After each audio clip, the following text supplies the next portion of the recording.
Life Philosophies Unleashed. Hey there, fearless souls. Welcome back to our journey of self-discovery and empowerment. Today, we're diving into the profound world of Friedrich Nietzsche, the 19th century German philosopher known for shaking up the status quo with his radical ideas on existentialism. Nietzsche, the maestro of embracing individuality, has left us with a treasure trove of wisdom, especially when it comes to overcoming our deepest fears. So, grab your mental armor and let's explore 4 ways to overcome your fears by Friedrich Nietzsche. 1. Change your perspective about fear. Fear is a tricky companion, isn't it? Nietzsche once dropped this gem: fear is the mother of morality. It sounds heavy, right? But what he meant was that fear often dictates our moral decisions, making us follow certain rules just to avoid consequences. It's like being stuck in a moral traffic jam. Nietzsche challenges us to change our view on fear. He suggests that fear doesn't always come from the events themselves, but from how we perceive them. So, let's rewire our brains and question our fears. Imagine you're terrified of public speaking, a common fear, right? Nietzsche would say, "Hey, hold up! Why does speaking in public send shivers down your spine?" He'd prompt you to dig deep, to uncover if it's a rational fear or just society's expectations messing with your head. By challenging your perspective, Nietzsche believes you can transform that fear into an opportunity for growth. Face it head on, start small, and watch as you unleash your inner strength. Public speaking becomes a platform for self-expression, not a haunted house of fear. Nietzsche would encourage you to confront your fear head-on and embrace the discomfort. Start by questioning your perception of fear. What is it about public speaking that generates fear? Is it a rational assessment of the situation, or is it influenced by personal insecurities or societal expectations? Through introspection and self-reflection, uncover the basis of your fears. Nietzsche believed that by challenging these interpretations and reframing your understanding of public speaking, you can overcome the limitations of feeling weak or submissive, as seen in slave morality. Instead, adopt a more confident and courageous approach, akin to master morality. Now, let's consider an example. Imagine a person who has a deep fear of public speaking. Whenever they are faced with the prospect of speaking in front of a crowd, they experience intense anxiety and a strong desire to avoid the situation altogether. From their perspective, public speaking is a source of immense fear and potential embarrassment. However, Nietzsche would encourage this individual to question their perception of public speaking and examine the basis of their fears. They could ask themselves, what is it about public speaking that generates fear? Is the fear based on a rational assessment of the situation? Or is it influenced by personal insecurities or societal expectations? Through introspection and self-reflection, the individual may uncover that their fear stems from concerns about being judged, making mistakes, or not meeting expectations. As the individual continues to challenge their perspective towards public speaking, they may realize that their initial fears were exaggerated or based on unfounded assumptions. Nietzsche would urge them to challenge these interpretations and reframe their understanding of public speaking. They could consider the opportunity it presents for self-expression, sharing valuable insights and connecting with others. Nietzsche would then advocate for them to confront their fear head-on and embrace the discomfort. They could start by taking small steps, such as speaking in front of supportive friends or joining a public speaking group, gradually building their confidence and expanding their comfort zone. They might discover hidden strengths, develop effective communication skills, and experience personal transformation. Nietzsche would view this as an example of changing one's perspective towards fear and harnessing its transformative potential. Through self-reflection, introspection, and actively confronting our fears, we have the opportunity to transcend limitations and grow. 2. Overcome yourself. Now, Nietzsche dropped the classic line, What doesn't kill you makes you stronger, and he wasn't just talking about pumping iron. He believed in the will to power, an inner drive pushing us to seek mastery and overcome challenges. It's like the superhero theme song playing in the background of our lives.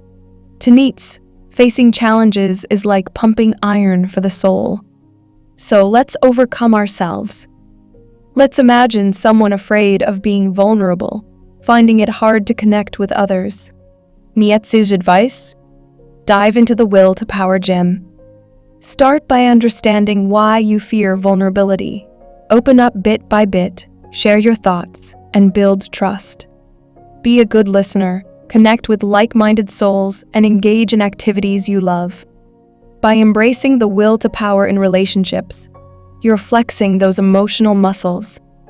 Have those tough conversations, face the fear of vulnerability, and watch yourself grow into a relationship warrior. And remember, Nietzsche isn't promoting a hostile takeover of others. No, it's about mastering yourself, not dominating others. So set ambitious goals, face challenges, and tap into that inner strength. By overcoming your limits, you're not just getting stronger, you're becoming the superhero of your own story. Nietzsche's concept of the will to power emphasizes self-mastery, self-actualization, and the pursuit of individual potential. It doesn't imply a ruthless pursuit of dominance over others. Instead, it encourages individuals to overcome themselves and achieve personal excellence. Let's dive deeper into Nietzsche's philosophy on overcoming oneself. Imagine a person who is afraid of being vulnerable and finds it difficult to form close connections with others. To practice the will to power in this situation, they can take steps to confront their fear and build meaningful relationships. First, they can think about why they have this fear and where it comes from. Understanding the reasons behind their fear can be helpful. Next, they can start opening up a little at a time and sharing their thoughts and feelings with people they trust, like friends or family. Taking small steps to be more open can help them build trust and create a safe space for vulnerability. They can also work on being good listeners and understanding how others feel. By genuinely caring about what others have to say, they can create a strong bond. Finding activities or groups that share their interests can be helpful too. Engaging in things they enjoy with like-minded people can lead to stronger relationships. To practice the will to power in relationships, one can also try to have difficult conversations and address problems directly. By talking openly about their feelings and listening to the other person's perspective, they can build better understanding and trust. As they keep facing their fear of vulnerability and work on building meaningful relationships, they can grow as a person and form deep connections with others. Over time, their ability to love, trust, and be close with people will become stronger. One way to practice the will to power is by setting ambitious goals and actively working towards their realization. By pushing ourselves to achieve what may initially seem daunting or even impossible, we tap into our inner strength and determination. 3. Challenge herd mentality. Let's delve deeper into the concept of challenging herd mentality using a historical example, the courageous act of Rosa Parks during the Civil Rights Movement in the United States.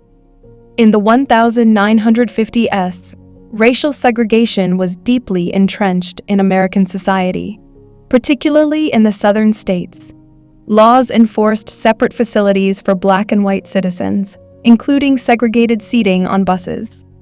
Rosa Parks, an African-American woman, challenged this unjust norm on December 1, 1955, in Montgomery, Alabama. Her refusal to give up her bus seat to a white passenger ignited the Montgomery bus boycott, a pivotal moment in the civil rights movement.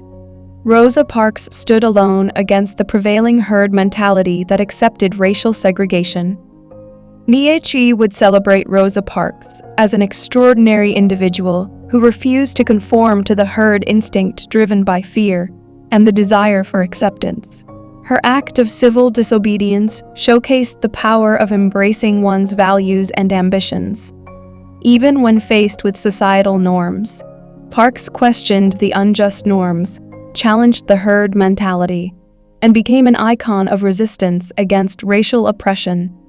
Taking cues from Rosa Parks' iconic example, individuals can confront herd mentality by recognizing the importance of their own values and ambitions. It starts with self-awareness, understanding what truly matters to you and what you stand for. This self-awareness forms the foundation for asserting your individuality in the face of herd conformity.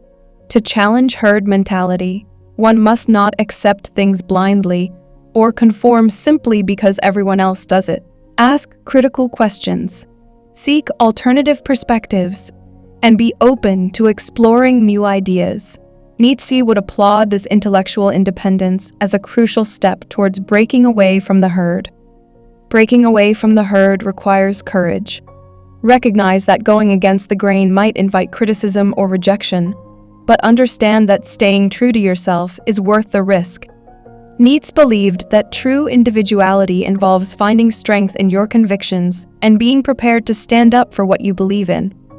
Moreover, building a network of supportive friends, mentors, or communities that appreciate and respect your individuality is essential.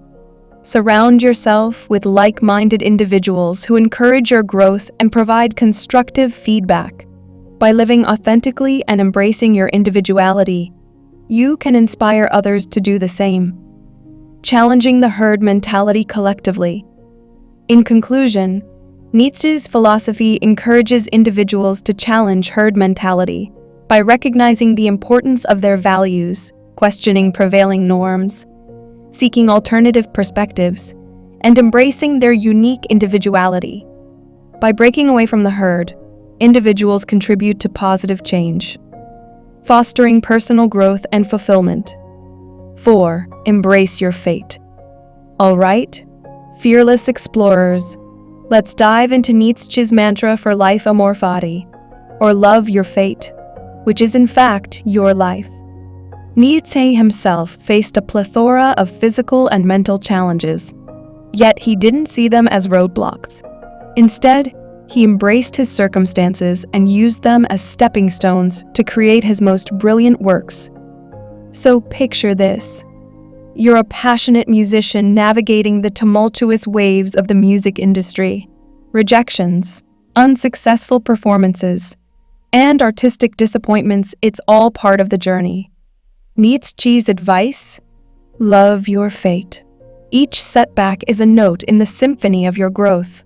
Embrace it, learn from it, and let it propel you towards your fullest potential. Now, let's embody Nietzsche's philosophy. Imagine you're that musician, dedicating your life to creating music. You face rejections, unsuccessful performances, and artistic challenges. Instead of seeing these as roadblocks, Nietzsche would urge you to embrace them as integral parts of your journey. By applying the principles of amor fati, you shift your perspective.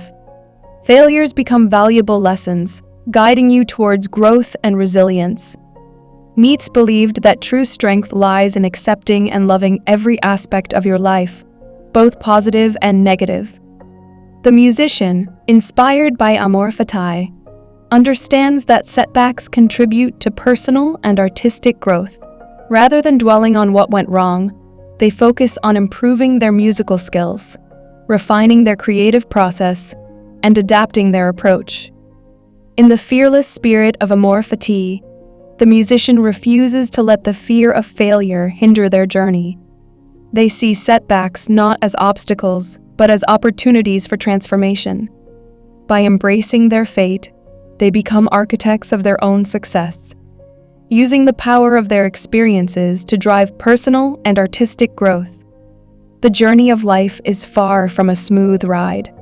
It presents tests that assess our abilities, temperament, and patience. Nietzsche's philosophy of amor fati encourages individuals to embrace life in its entirety, both the favorable and unfavorable. Life's ups and downs contribute to our growth, fostering gratitude and preventing us from taking blessings for granted. Embracing amor fati means recognizing that our fate is not something to be feared or resisted, but a force that can propel us towards our fullest potential. Nietzsche invites us to love every aspect of our lives, including the challenges, as they contribute to our unique journey of self-discovery and personal evolution. There you have it. Fearless Souls, a journey through Nietzsche's wisdom, exploring 4 powerful ways to overcome your fears. Remember, change your perspective on fear. Overcome yourself through the will to power. Challenge the herd mentality, and embrace your fate with love. Nietzsche's philosophy isn't just a set of ideas, it's a roadmap to fearless existence. So go out there, embrace your individuality, and conquer your fears. Until next time, stay fearless.